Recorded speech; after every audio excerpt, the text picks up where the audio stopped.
У природы нет плохой погоды, каждая погода — благодать.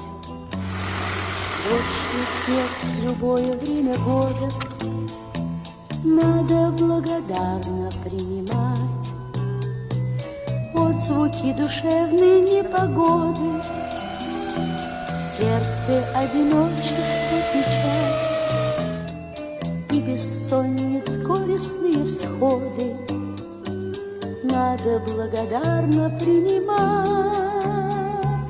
Надо благодарно принимать.